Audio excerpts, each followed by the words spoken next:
to do that. And we'll get started in just a few minutes.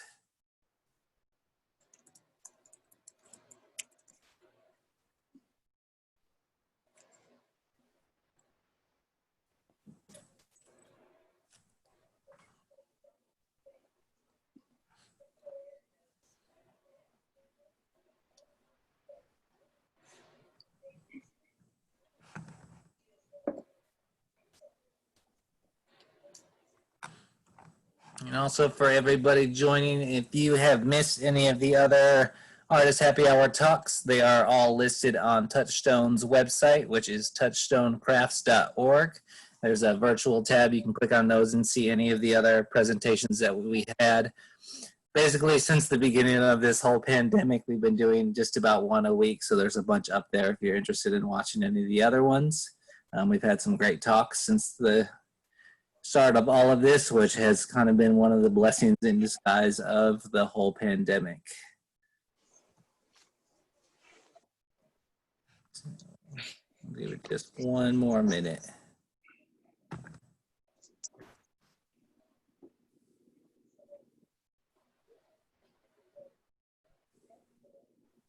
And through the talk, you are more than welcome to turn your camera on if you would like. You can leave it off as well. If you notice it's kind of moving a little bit slow, sometimes it's helpful to have your camera off throughout the talk. But it is great to be able to see people's faces. I know that is one of the weird things about doing these artist talks through Zoom is not being able to see people's expressions while you're giving the talk. And it is always great to see people's face, as everybody has been locked in their house for probably too long at this point. Yeah, we're gonna jump right in and get things moving. So thank you all for coming, and we've got Maia Leppo joining us tonight. Looks like we just had Dean, who posted kind of a brief bio of her in the chat, so please feel free to check that out. Maia is a metalsmith based out of Pittsburgh, Pennsylvania. And we're really excited to have her on here. I definitely want to say thanks to Touchstone for making these happen. Again, these have been one of the really kind of bright spots of this whole pandemic, is being able to get these artist talks going and really being able to bring people from around the country and even out of the country to come to these artist talks, which usually doesn't happen unless you're kind of nearby in person. So thanks, Touchstone, for getting that going, and thank you, Maia, for being here. Thanks for having me. So we're going to start out kind of how I've been asking everybody. How has this pandemic affected your studio practice? Not too much. I do rent my studio at the Brew House, but there's not a lot of people in here, so it's been okay to be in here. I think probably the biggest change is sort of kind of knowing that like retail might not exist for a while, like our traditional retail, and thinking about how to work with that in like promoting and selling work. Have you had any kind of change in kind of how you approach selling work or kind of how you're making your living because of it? Not yet, but I'm like thinking about it. Yeah, I imagine it's probably lasted longer than everybody has kind of expected from the beginning. So I think a lot of people are starting to rethink probably now, and even starting to come up with other ideas as to kind of what they're going to do long term, as we might kind of be in this kind of state of lockdown for a while. Right. You notice, have you kind of, I feel like in the beginning of it, I know me personally, I was like, it was really hard for me to get motivated to work with that kind of the great unknown of right going to happen. Have you kind of felt any of that since this has started? Yeah, that's a good question. And I think initially I felt a little like, okay, like cool, I'm just gonna like go hiking a lot and kind of do whatever. And then realizing how long it could last for, I was like, I couldn't sustain that. I like wanted to be back in the studio and be making.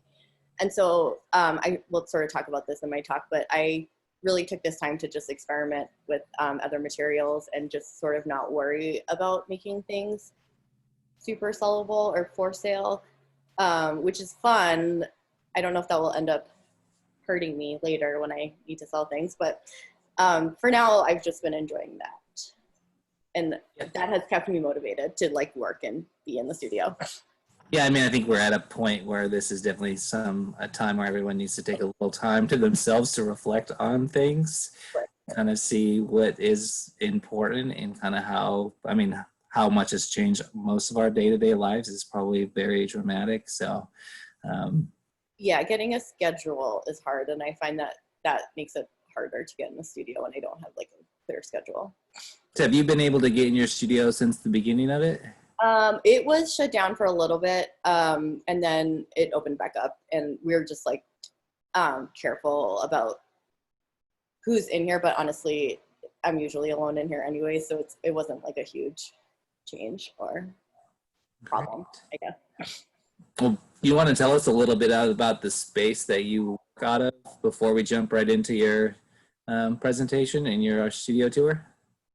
Yeah, so I rent space in the Brew House, and I originally started working here when I moved to Pittsburgh about 3 years ago, and I was in their distillery residency program.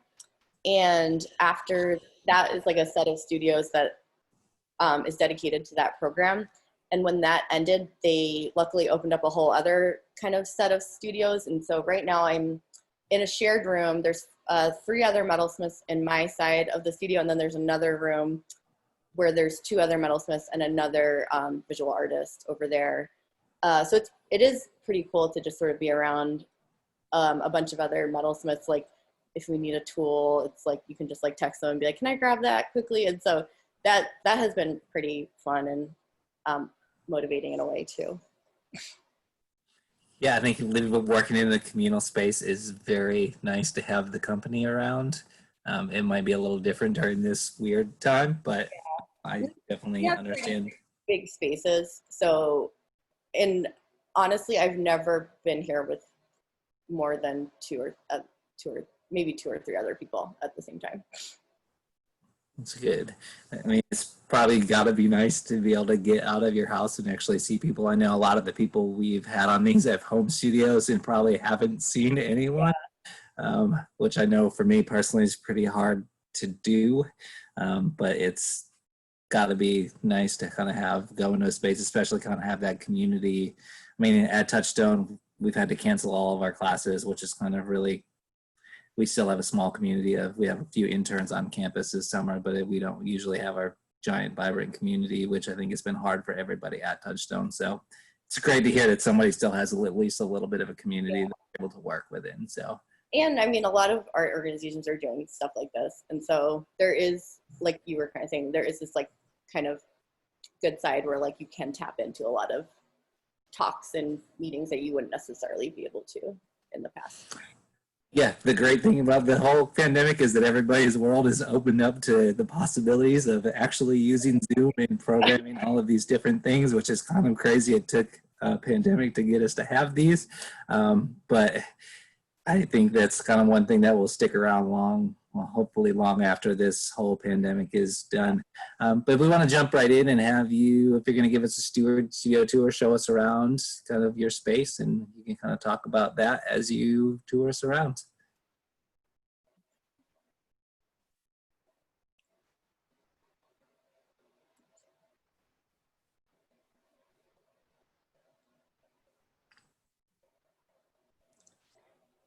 And then just go to camera.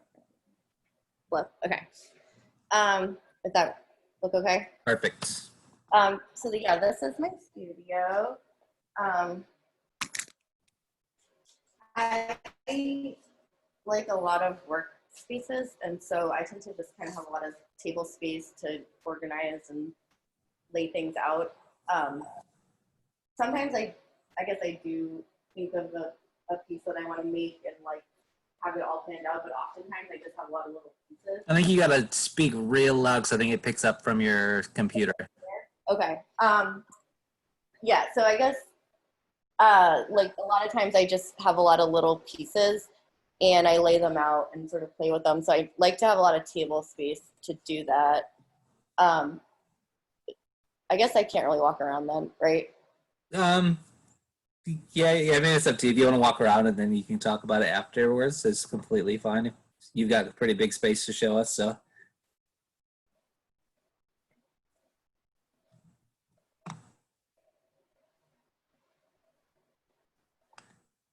We do have a request to like focus a little longer on your workspaces.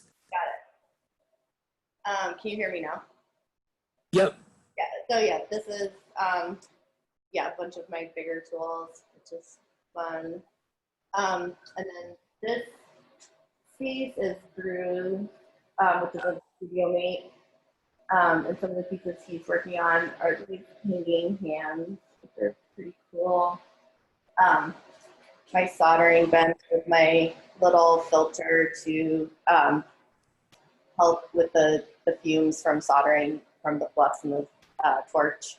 And yeah, so for any metal sense, this is a great tool. It's like self-contained, so you don't have to worry about venting it out of the window, and it will take in the fumes, so you're not inhaling them. That's my workbench, and then my newest tool, which is this little kiln up on the shelf. Yeah, I don't know. Anything? Should I show anything else?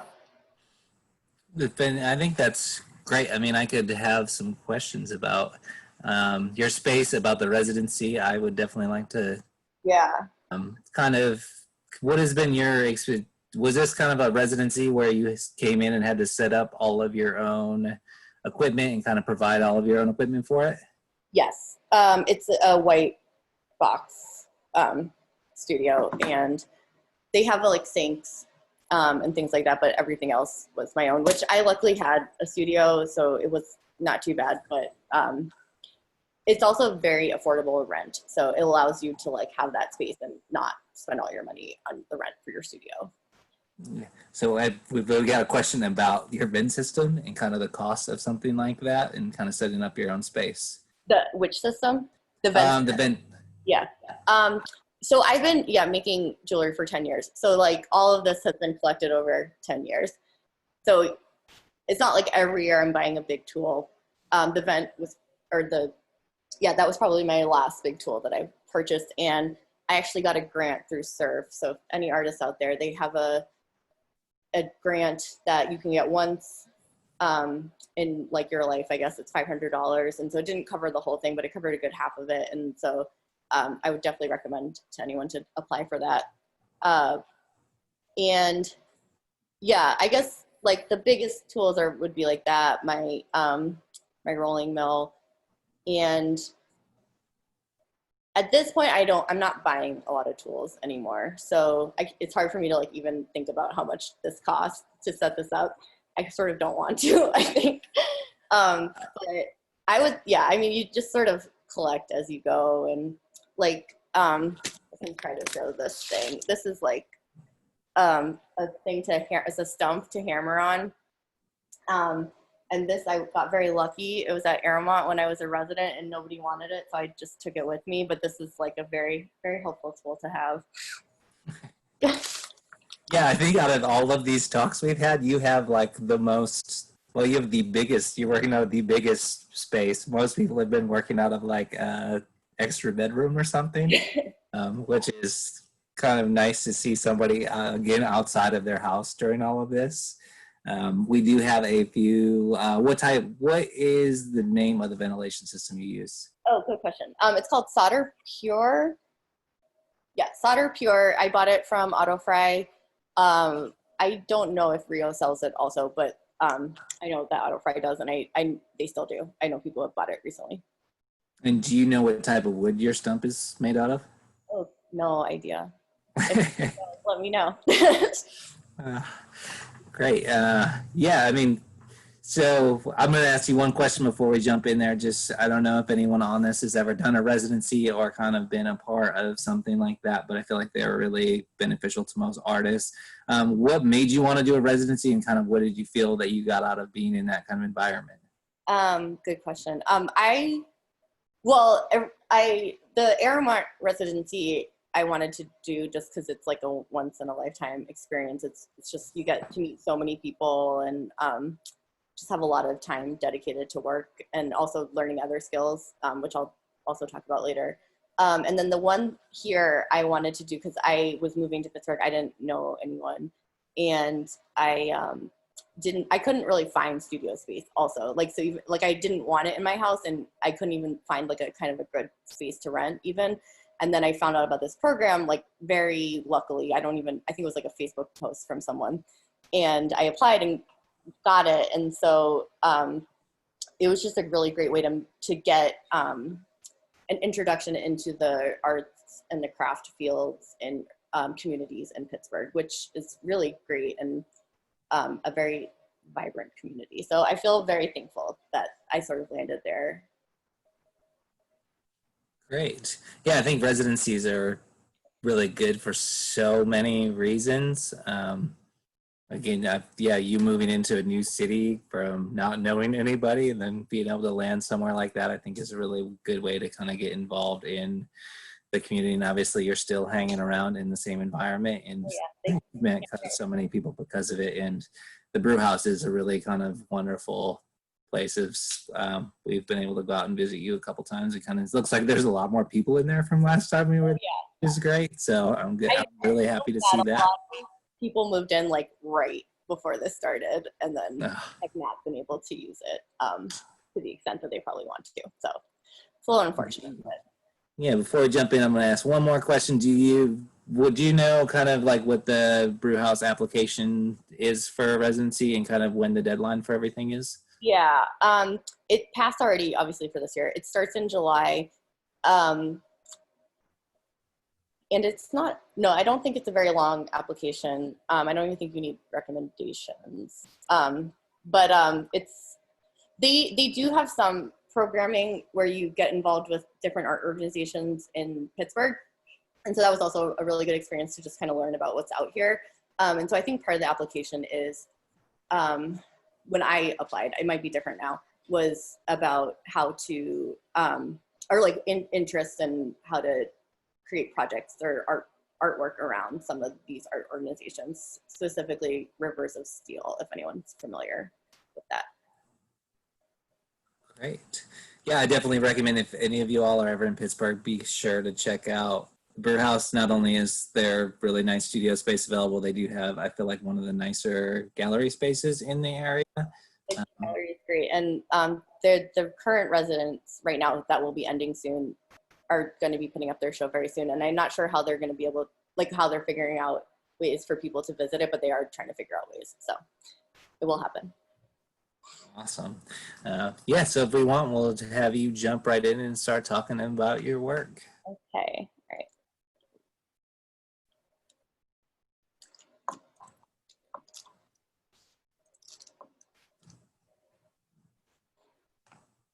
Does that look okay? Perfect. Awesome. Okay. Great. So my name is Maya, as you know, and yeah, I'm excited to be here. My first Zoom talk, so I'm sure there'll be more. And I've been making jewelry for about 10 years, and I mainly do make my living through selling my work, but I also teach a lot of workshops and have in the past couple years been experimenting with small home goods, and then most recently incorporating ceramics into my work. So this talk, I will show some of the things that I look at and that influence my thinking and approach to jewelry, and then I will also go into a couple specific projects that I've worked on. Oops, sorry. So I like to start off with this text. This was from the entrance panel at an exhibit at the Met in New York City, and it was an exhibit of the overview of jewelry, and it was one of the first of its kind. And this particular sentence that I underlined just really spoke to me. It put into words what I had already been feeling about jewelry, that it is like truly a fundamental aspect of what it is to be human. So like, I believe that jewelry is essential to a human's experience. Like a cup is needed for drinking, jewelry is needed to connect and to love and to celebrate and to mourn. And that's all integral aspects of what it means to be human. These are some pieces from that exhibit. If you can find pictures online or any information, it was a really amazing exhibit. And just for a little background of where I'm coming from, I graduated from college with a degree in biology and community health. Afterwards, I had a job at a clinical research center working on looking into kidney function in HIV positive population. And these are some of the articles that I was published in. And I really love that job. I got a lot of really great skills from it of how to kind of work in a real job in the real world. But once I realized I didn't want to go to medical school, I didn't want to stay in that job anymore. So that is when I started taking jewelry classes for the first time after college at a local community art center. And so I'm going to talk a little bit about my history and then also some of the main themes that I've found in my work, which is industrial repetition. Oh, sorry, I'm pressing the wrong button. And botanical. Okay, sorry. So I had that job in Boston for 2 years and then went to Aramont, which is another craft school similar to Touchstone. And that was really a really great introduction into jewelry making. And these were some of the instructors that I had there. And they were definitely very all influential in the work that I was making at that time. A lot of them use a combination of alternative materials and found objects. And I was really drawn to this at first because I feel like probably every artist is a collector of art objects. And I always wanted a way to elevate these things that I found, like a rusty washer or a rock at the beach or trash that is degraded in an interesting way. And this was like an introduction to that style of jewelry that gave me the outlet and the skills to do that. And then after Aramont, I went to Pocosin in Columbia, North Carolina, which is another craft school. And this was a really great experience to sort of help out with the day-to-day operations there, but also help set up the metal studio, which was invaluable. When the time came for me to set up my own studio, I had some idea of like where to start and what to look for, and you know, what are the tools that I need to spend a lot of money on, and what are the tools that I don't need to. And also during that time, they ran a business boot camp for jewelry, which was very, very helpful as well. Most schools, I feel like, don't really talk about the business side of jewelry, how to price, how to think about pricing, and we definitely went into some of that during this program. So these, I think, are three major themes that sort of come up a lot in my work. And as I was getting ready for this talk, I was looking through my photos to find some to use, and these three just stuck out to me so much through all the things that I take pictures of. And I'm sure everyone has heard this, but as a maker and an artist, like everyone says, like, look at what you are looking at. So notice what you're into and looking at. So looking through my photos on my phone just really opened that up for me. And these are all, three themes and ideas that I use throughout my work, but there is also like a lot of overlap between them. So from the beginning, I've been pretty interested in industrial motifs. At Aramont, I took a class with an artist named Christine Clark, and in that class we learned how to use steel. And that was one of the first material that I learned how to work with in jewelry that felt like I could really make it my own and like say what I wanted to say in that material. And I think since then, I've primarily used steel in my work, and that sort of keeps that industrial look, I think, to it. Or, I like the connotation that the steel has.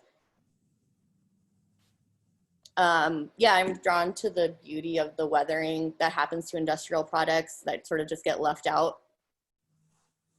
And then the way they interact with nature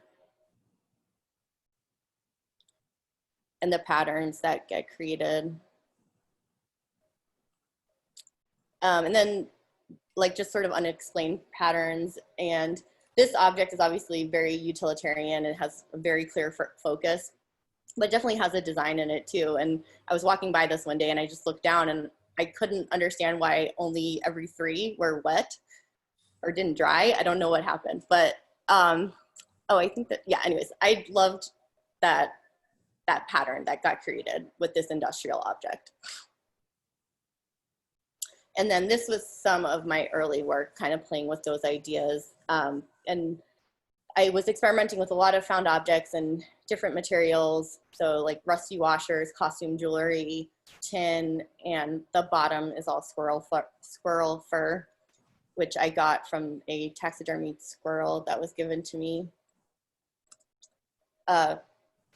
So second theme is repetition. After leaving Precocin, I moved to Chicago and set up my own studio.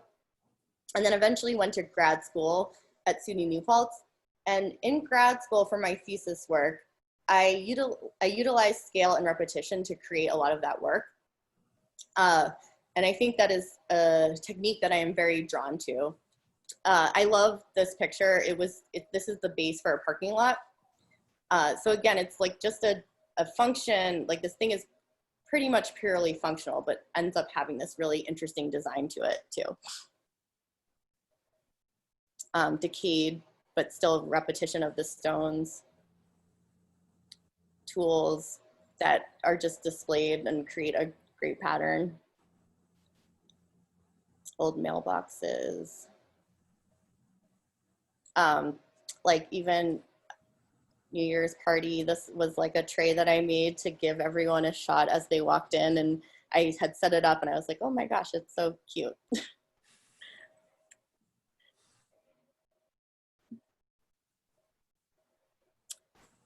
This one I love, it like is this beautiful little repetition of stones, but like some animal made this and it's, I don't know, it just is so perfect, and just, I don't know how or what it is, who made it or why, but I love it. And this is from a factory in Asheville, East Fork, which is a ceramic company that makes tableware. And when I was teaching at Penland last year, and I took a tour of this factory, and I like have hundreds of pictures of their work set up like this. And I'll show a little bit later, but like when I am moving my work or looking at it or laying it out, I also like tend to put it in these like perfect patterns or like laid up exactly the same. And yes, it's like to fit more mugs on that shelf, but then it just also creates this really great composition. These are some of the artists that I was looking at during grad school. I was really drawn to these because they use a single material in their work, and they also focus on repetition and form. And these are all aspects that I wanted to utilize in my own work. So this is some of the plans for the work for my thesis. So I focused on botanical elements, and I chose plants that had a personal connection to me, and then abstracting the shapes and changing an element in an attempt at an improvement. And so for each plant that I chose to improve, I designed the template and all its pieces in a computer program called Rhino. So what you're looking at right now is what the shapes look like when I make them on the computer. So some of these are sort of drawn by hand, and some of them are made with different tools in the computer program.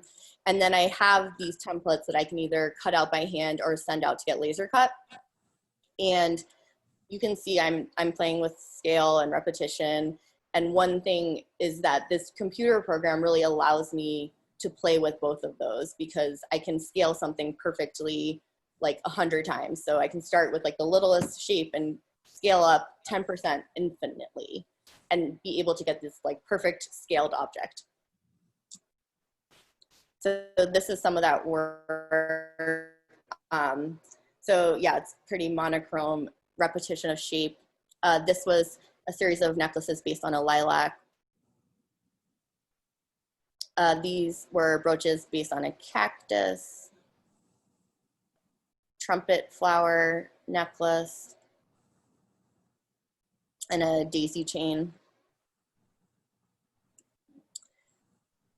So after graduate school, I moved back to Chicago, and I was pretty overwhelmed because in grad school, you just have so much to do. And when you finish, it's like the first time where you're like, what do? I don't know what to make anymore. And I was interested in a lot of the techniques I was using in that work, but it was all very large and not necessarily wearable. So I wanted to explore how to use some of those ideas that I was exploring in grad school, but on a more wearable scale.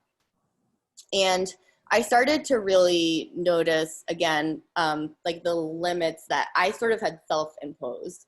So my inspiration tends to be botanical, and my process pretty much always starts in Rhino, and then, you know, I might print it out and cut it and play with it in paper, and then go back to Rhino, and then maybe cut it out by hand into steel. And then once I kind of get the shape that I know that I will like and want to use, then I can get that laser cut and get hundreds of those shapes, and then get those back and decide, like, I might have had a plan for those shapes to be a necklace, but then it doesn't always work. And then how do I use them in another way?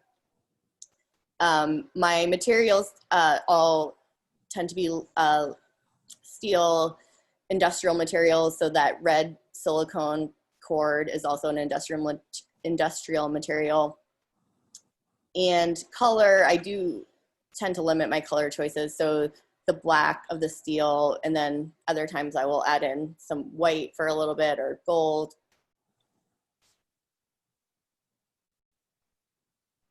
And so the final, I think, thing that I tend to look at the most is floral motifs and nature. And like, it sort of seems to me to like all of my interests like come together. So you have like the repetition, you have patterns being formed.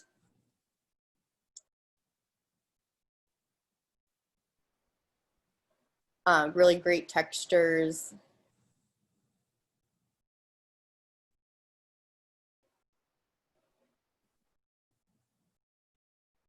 And this is some of the work, some of the early work right after grad school.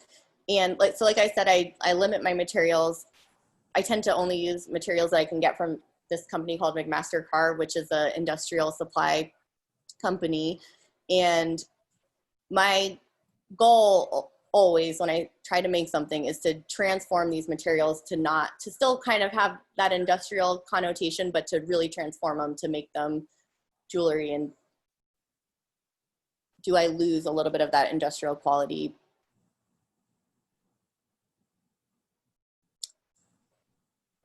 So after grad school and after a year in Chicago, I went to Aramont, and I did the artist in residency there. It's a year long, and you do get a lot of time to work, but another big part of this residency is teaching, which was a really great experience, but also setting up and taking down gallery shows. And I'm just going to talk about one of the projects that I worked on during that time. So I think the taking down and putting up gallery shows really got me thinking about jewelry and the way that it is displayed in shows. Often it's in like a vitrine or on a bust, and none of those really, I don't know, felt right to me. And I wanted to try to explore a different way of displaying it. And so I wanted to make these pieces that could be worn as jewelry, but also displayed on a wall and sit flush on the wall and sort of not only adorn a person, but also be able to adorn a wall. And for this project, I, again, made the templates in Rhino, but instead of getting them laser cut, I got these shapes photo etched, which if you can see in the upper left-hand corner, there are like these lines etched into those metal, and that allows me to fold them up into these perfect little boxes, which you can see at the bottom, and create jewelry out of those. And this is the final piece. And just a side view. After Aramont, I like to include this slide in this work because it kind of demonstrates another aspect of my process. So I loved that installation at Aramont, but there were definitely pieces that felt unfinished or unresolved to me. And a lot of times I will take apart a piece of jewelry and reconfigure it in a way that I feel is more successful, comes together better, has a better composition. And so a lot of these, I think I also had extra shapes, but a lot of these were some of the pieces that were in that exhibit taken apart and put back together. And you've all seen this. This is my brew house studio. And while I was at Aramont, I was got to meet a lot of people. There's classes every week, tons of instructors and students coming through. And one person I was very lucky to meet is Jen Allen, who is a ceramicist in West Virginia in Morgantown. And she suggested doing a collaborative project together for NCECA, which was going to be in Pittsburgh that year. And that was the year that I happened to move to Pittsburgh. And this was another really eye-opening experience. Working with another material really sort of challenged me to figure out different connections that would work in metal but wouldn't work in ceramic. So I had to think about different ways of putting things together, creating composition, wearability. And then I was able, after this project, to take some of those ideas and translate them into metal as well. So it was a really great experience. The year after that, I did a collaborative project with another ceramicist named Todd Hayes, and that is some of the work from that project. Oops, sorry. And then I guess in the end, what I feel like I love and notice the most is just patterns and organization. And so I just wanted to include some of the pictures that I take when I'm working. And I don't even think I do this on purpose. Like I just put things down and then like start moving them around, and then I look down and I'm like, oh, I love this. And like in some ways I sort of love these even more than the finished product. So this is me just organizing all of Jen's, these were Jen's shapes that she had dropped off.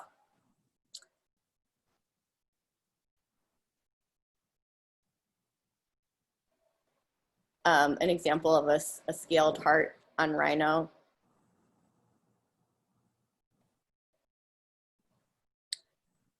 And then this is some of the newer work that I have been experimenting with in ceramic, and I will talk about that a little bit later. And this, yeah, this is from grad school, and I was like down to the wire. My show was probably in a couple of days and had a ton to do. And instead of like putting the piece together, I just laid it out on that desk in that configuration because I liked the way that it looked. And then this is some of the newer work from past couple years. A lot of this work was made for shows and maybe a couple years ago. But I think you can kind of see some of those ideas coming out in this work. Again, like utilizing repetition, scale. I started to try to incorporate a little bit more gold into my work to bring in some more color, or a different color. And also trying to create some more texture and patterns in the metal. So you can kind of see the earrings on the bottom right. There's some texture in the top of those gold ones and the bottom of the gold ones. Some other work, just trying to create more of a surface.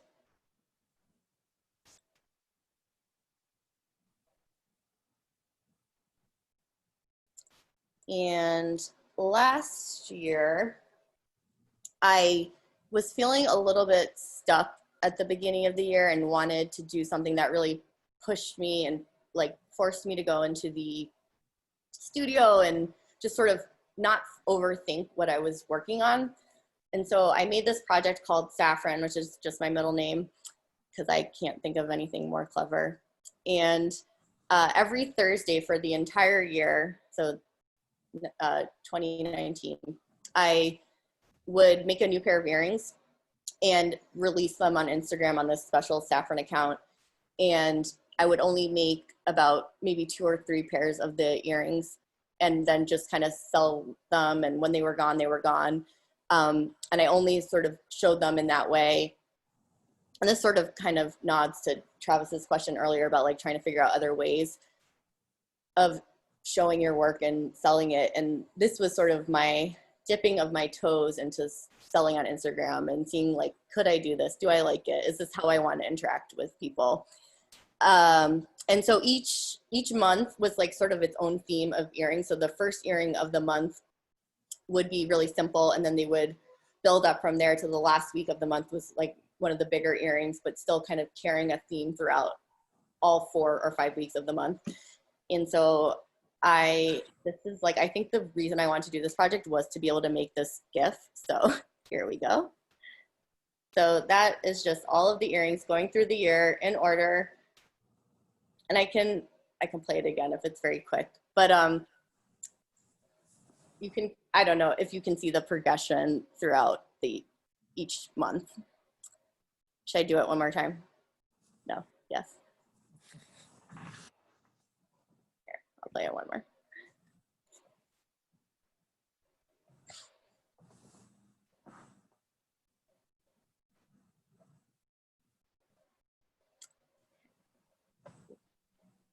Another really great perk of Pittsburgh is this organization called Monmade, and they bring together artists and makers in the city and try to provide opportunities to show and sell their work.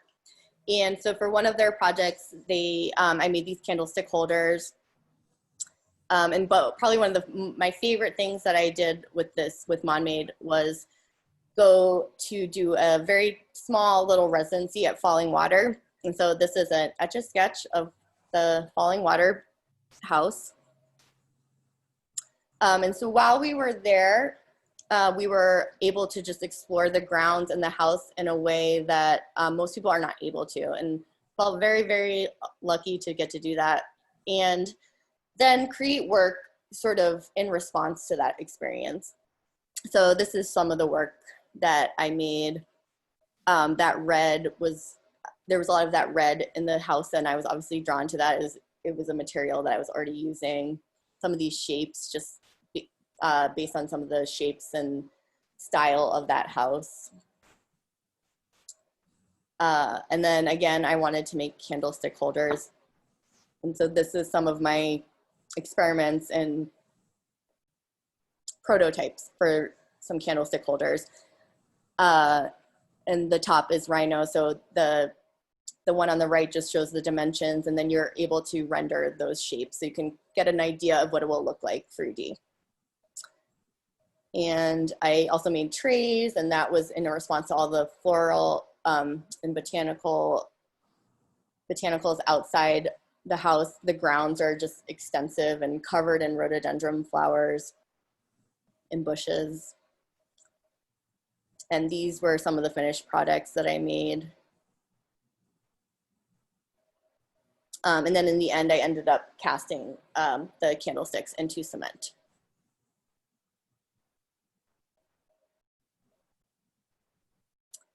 Okay, so I think this is the last project I'm going to talk about. This is my newest tool. I just got this. It's a kiln, a very baby kiln. And I think working with other ceramicists and then also wanting to bring in more color and surface and just have a little bit more options in what I make, just sort of drew me to ceramics and trying to make my own pieces. And I'm 100% not there yet, but it's been really fun experimenting and trying it out. I think I get so excited about everything because it's so different than what I've been working in recently. And so the ones on the left are wood-fired porcelain beads, and the ones on the right, I think the ones on the left are wood-fired, the ones on the right is soda-fired. And I don't know, maybe I'm sure like people who work in ceramics all the time are like, okay, yeah, that's like a normal surface. But to me, I'm like, oh my God, all the color and everything. And I love also that I have very little control over what that surface looks like. I just put it in the kiln and then get it back out. And so much of my metal work, just, I don't have that opportunity to do that. And yeah, again, I'm obviously interested in multiples, texture, shape, color, lining them up in nice lines. So trying to take some of the ideas that I have been exploring in metal and doing that in ceramic and trying to come up with final pieces with it all together. Some color tests that I did.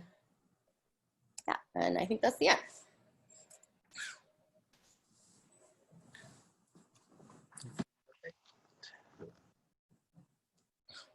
Right, that was awesome. I love just kind of seeing your work. The one thing that sticks out is I love that your background is so much different than what people think. I mean, I know, like me personally, I didn't go into the arts. I kind of fell into what I was doing, and I really like, you have a whole other degree in something else, and then kind of found this after, which I feel like there's probably some similarities that connect between the two that kind of play in rather than, if that makes any sense at all. But oh no, I think it does. I might have said this before you, but I've like a lot of talks that I have seen where people did start in science were like, I would either be a doctor or an artist. And like, yeah, I guess at first, like they don't seem related, but they really are, like problem solving, creativity in both of them, and not a typical 9-to-5 job also. yeah, I think it's always interesting to kind of just hear how people find their art. I mean, I think it's not one thing that has a straight path for anyone. It's really kind of great how people kind of fall and kind of, I don't know, there's no do this, you end up here, do this, you end up there. And I think that's like I don't know, there's something really wonderful about that, and kind of how everybody brings these really different backgrounds into the work and how it kind of shines through is always really fascinating to me. Yeah. The one thing I really love about your work is like talking a lot about the industrial processes. And I don't know about like the small metals world, if it's like kind of taboo to be using all of this technology. I know you do get a lot of things laser cut. And kind of like if you can kind of talk a little bit about your relationship kind of with that, because I think that is really something in the arts that is kind of pushed aside, but it is really like, it's something that can really benefit people's work and kind of benefit kind of the whole art world in general by kind of scaling up and using those industrial processes. Yeah, I think that's a really good question and a good point. And I think part of not coming in through the art world, I didn't have like all these preconceived notions of like what art should be or how it should be made or what's the correct or the not correct way, and even if that exists, I guess. So for me, it was just like learning things and then how could I use them, or where would that bring me? And so in grad school, I learned Rhino, and then that just opened up this whole door to me of like laser cutting. And I don't even know if I ever thought like, oh, I shouldn't do this. I was just like, cool, I can get like 100 pieces cut and then play with them. And I don't know. I'm sure some people have opinions on it and they don't necessarily share them with me. But for me, it just opens up so many more opportunities to explore what I want to. I also have carpal tunnel, and so I can't physically cut out all those shapes that I would want to make a piece out of. Or I could, but it would be very painful. And so it just lets me, it takes out one step that is really hard on your body. Yeah, I mean, that's the great thing about some technologies, how it can really benefit. I mean, you could cut out all of those shapes, but the time it would take, is it any better that it's not hand done? I think that's the constant struggle with using technology in your work. For anyone that doesn't know, can you kind of explain a little bit about what Rhino is? Sure, yeah. It's a computer rendering program. It allows you to, like most people use it to 3D model, make either like architecture, like so house designs or interior spaces, or product design, like very detailed with measurements and all that. I like it for 2D work, which is sort of, it's like overkill. I don't need Rhino to do that, but I just learned Rhino, and the way my brain works helps me make the templates that I want to make really easily. So it has a lot of different functions of like in a grid, so you can be very precise with what you want to make. Great. I love this question. How long were you making before you felt like you actualized your aesthetic that you were going for? Oh, I love that question too. And I know exactly when that was. It was like in grad school when I learned Rhino. because I don't know how to draw. Like I cannot draw. Like, so if I have an idea in my head, I cannot get it down onto paper. And so learning Rhino was the first time that I could have a shape and an idea in my head and like put it on a piece of paper, which was the computer screen, but similarly, and then play with that shape and be able to try something and then undo. And also using the computer program to explore, like I've said it 100 times, but like repetition and scale, and like using like something that I could do very easily on a computer that I could not do easily by hand. So being able to do that, and then coming up with shapes on Rhino and then cutting them out of steel. And I made a pair of earrings, and I think that was like my jumping spot. And so I don't think I really made something that like really did truly feel like it was my work until that moment, in a way. Yeah, I love that. Like the industrial process is kind of what got you to like really feel that about your work. Yeah. And I really like anyone that makes for a long period of time, you always like you hit these little moments, some of which seem so obvious kind of in the end, which is always really hilarious. You're like, why didn't I think of this 20 years earlier? This is what I've been searching for forever. And I love that yours is that like industrial thing that I think really like in the arts, you're kind of, it's like a taboo kind of thing. Like, oh, someone's cutting this out for you. That's cheating. When in reality, it's like really just benefiting your process. Yeah. Yeah. I also like being in Pittsburgh too, is a very industrial city, and especially Monmade, and that collection of artists and makers do outsource a lot of things, and that they're very comfortable with that. And so being able to interact with makers in that way too has been really eye-opening. I also really kind of love the projects you did of releasing a pair of earrings every year. Number one, just like the time involved to make that. And I think as artists, we tend to get like really hyper focused into a point. I know me personally, I get to like experimenting gets hard after you've been making for so long. And I've like, was that a project that helped you kind of get through that and kind of hopefully it'll push your work in a different direction, do you think? Yeah, I think I sort of, mentioned this. I don't think I went into as much detail as I meant to, but yeah, I didn't want to overthink everything. So it's just like, okay, this is like, I just picked a shape and I was like, okay, this is the first pair of earrings. And then how can I like expand on this shape and then expand on that shape and then expand on that shape? And it is a little bit of a false advertisement. Like I didn't sit down and make one style of earring every week. I like would plan the month out and kind of make all of them at once. But yeah, it felt very freeing. And yeah, it did like kind of lead me into this year, I guess, feeling more open to experimentation and different ways of making. Yeah, and I'm personally, I just love that idea of like giving yourself a project and like giving yourself kind of that deadline, which as an artist in school, you're so used to that.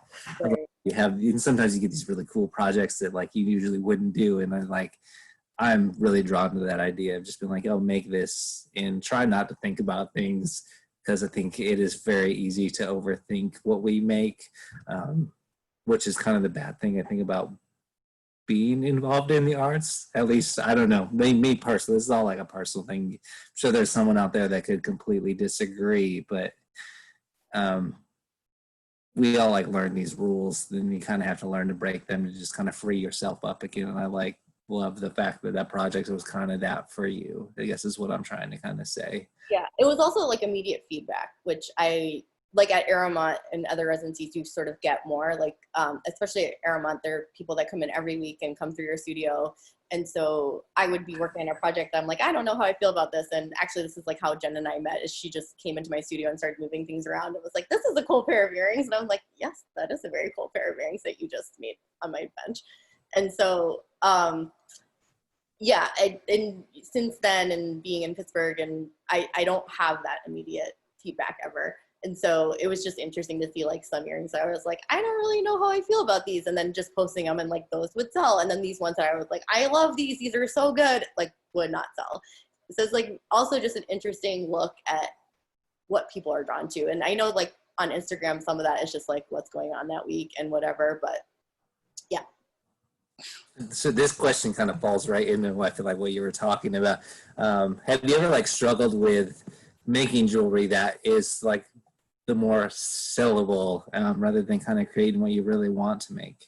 Oh, good question. I think I actually, it's easier for me to make sellable work. Or yeah, I tend to, I'm a minimalist designer. So like, I think even my bigger pieces are still pretty tame. I think I'm in the grand scheme of contemporary jewelry. So in some ways, actually, I struggle with the opposite of like bigger things. Like the idea of making a sculpture is like, I can't even think like that big, but that is something that I wish I was better at. I think you're fully full of it. I mean, you talked about it in your presentation with your Aramont show, and I think you had the opportunity. That's an art show right there. That's not like you're just selling jewelry in a shop, and kind of the way you displayed it and kind of you talked about it in a really nice way. I think, I mean, I don't know, I'm not in the metals world, but I've been really drawn to it since I've been in Touchstone, and kind of how everything is, it's the way it's talked about on the body, off the body, is a really interesting concept. And I really loved how you talked about kind of like making this work for the wall that really is meant to be worn in the long run. I think it's really good. So I think you do kind of have, you know, you've done it, you've thought about it. So Thanks, Travis. you know, I think you're hating on yourself a little bit on that. So I'm going to go through a couple of these other questions that we've got.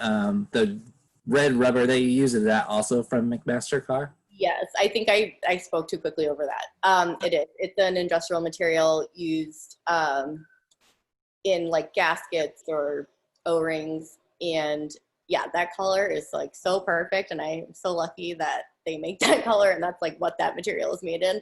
And they have it in like different forms, like in cord and sheet and stripped.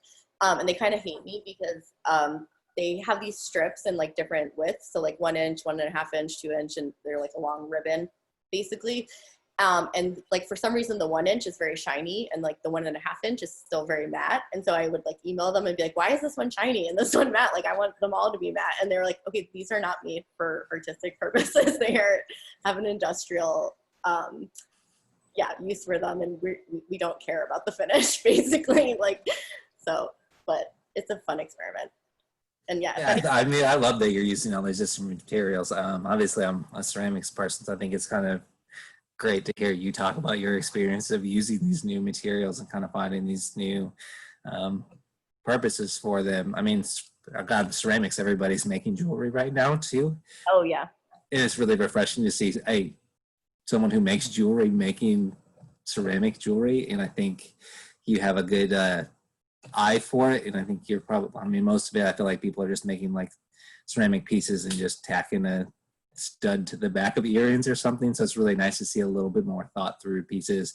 I know you and Jen have worked together a lot, and I think Jen is one of the people that is, I think you've really influenced her practice and kind of how she makes her jewelry as well. In both ways. Yeah. And for those of you who don't know, Jen and Maya were supposed to be teaching a class at Touchstone this summer, but unfortunately we had to cancel everything, but they will be teaching there next summer together. So we're really excited to have that class going on there as well. If you are interested in it, feel free to reach out to anyone at Touchstone or Maya. It should be a really great class because we love having both of them on campus as well. So where do you get your steel laser cut?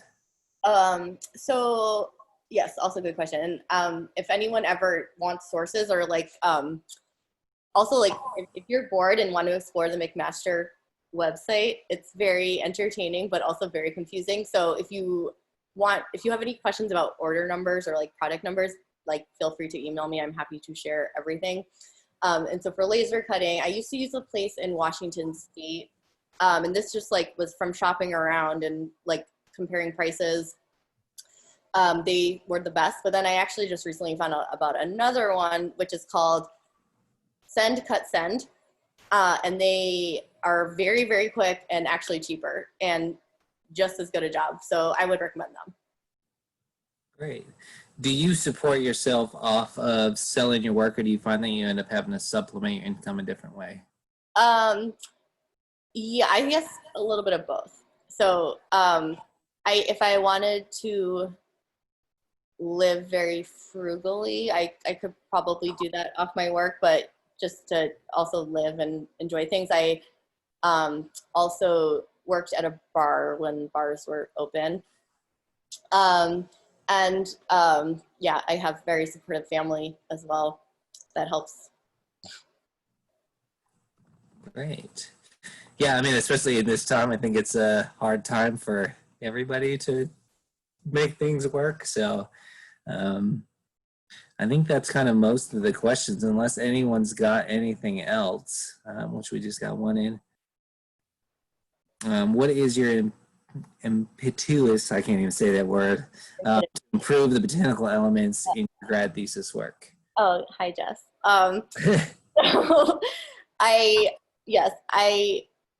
I didn't talk about that just because it feels too old already, but I will explain. So the idea for the improvement was to take these botanical items and improve an aspect of them that like was not working for me, I guess. So for like the lilac necklace, I'm very allergic to lilacs and I have horrible spring allergies, and I wanted, oh gosh, sorry.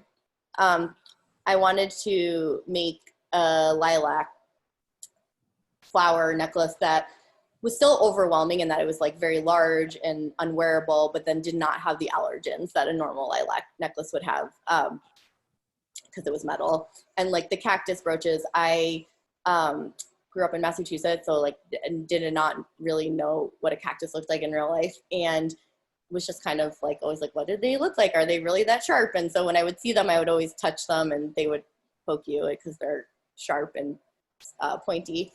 And so I wanted to make these cactus brooches that were still sort of like inviting to touch, in that they were really different, a lot of different materials and textures, and really sort of off-putting colors that sort of work but also sort of don't work. So there's something intriguing about them, but then they won't hurt you when you touch them because they had like blunted ends. Yeah. Great. So we did get a few more questions in. Would you consider grad school to be an invaluable part of your progression as an artist? No, I would not. For me, it was important because I didn't go to undergrad in art, and I just wanted that experience of like, I mean, basically crying every day for 2 years. Which is what grad school is. And I wanted to be pushed, and I wanted to have a critique of my work, which I had never had before grad school. So I needed it, I think, is what I'm trying to say. But I don't think that everyone does, or it's essential to going further in the field.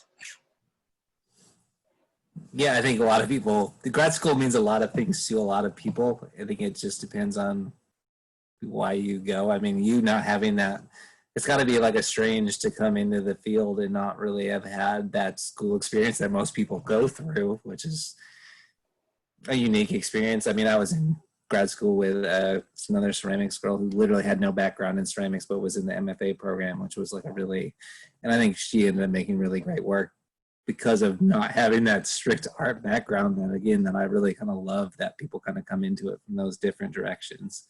Yeah, I mean, it's sort of like why I love teaching beginner classes sometimes, because like they don't know what's right or wrong, and they're like, I'm gonna do this crazy technique to this metal, and I'm like, that works. Like I would never have thought about that, but that works. And yeah, I think having fresh perspective is always helpful. Yeah, you taught our teen week for us last summer, which was summer. I think you were a little hesitant at first, but I think, yeah, just the way they kind of came into it, I think they were so excited, the entire class. So every time we walked in there, it's great. Yeah, they're great. We do have a question about you teaching. So is it hard to switch between being an artist and an instructor? That's a good question. I think in the past, I have taught at community art centers where I've lived. So it was more of a regular class, like once a week or twice a week.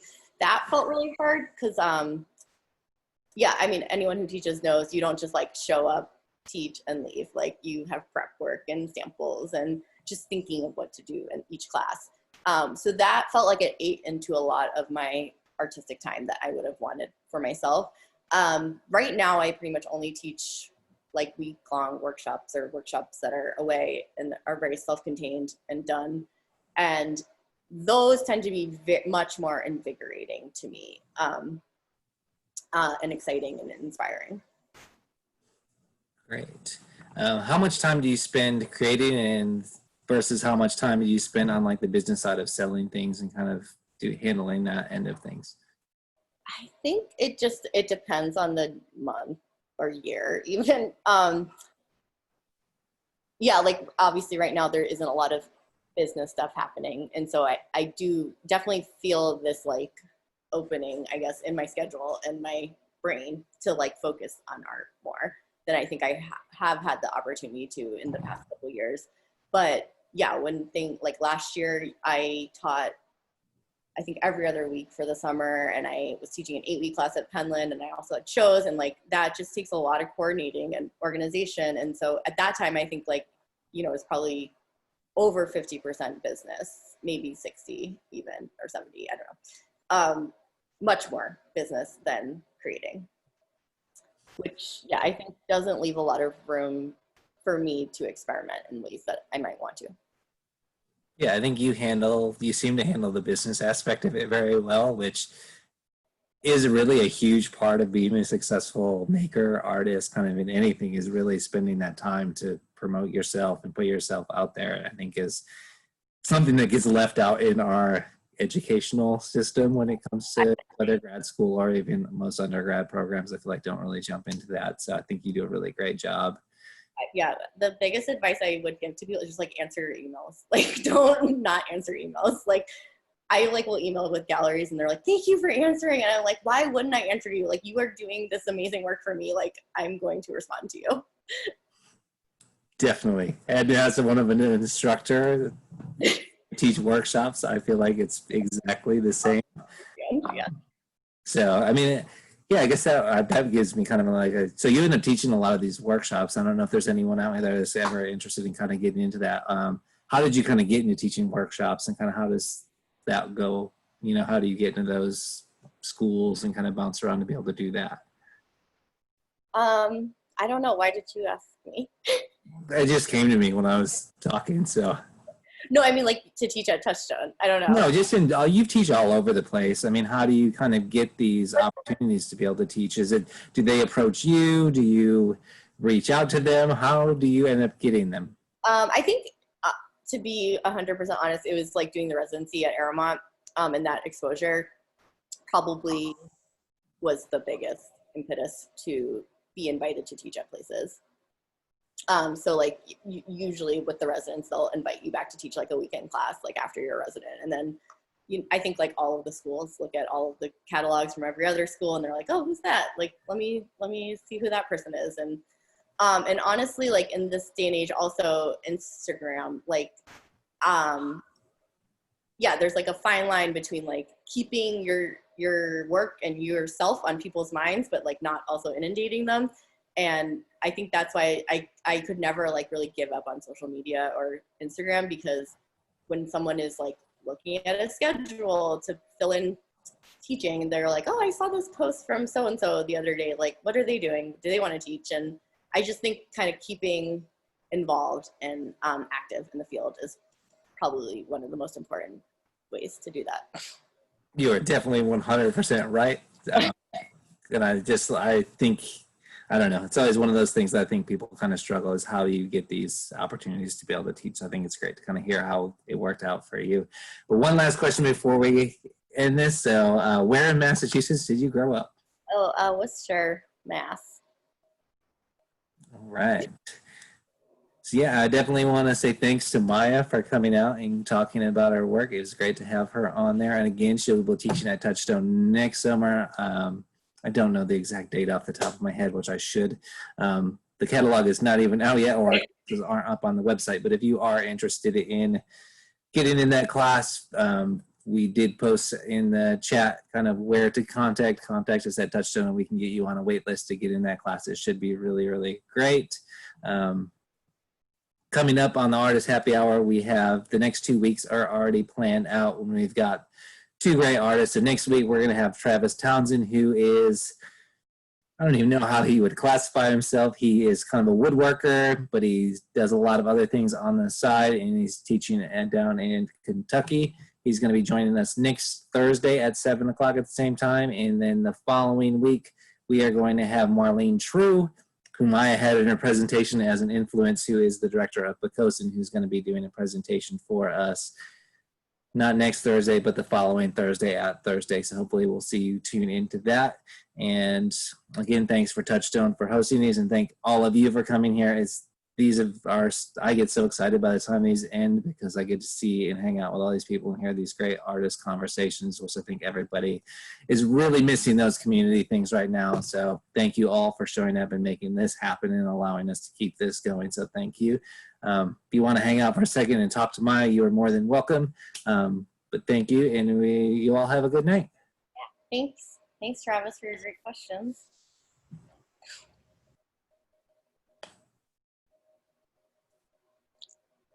Great job.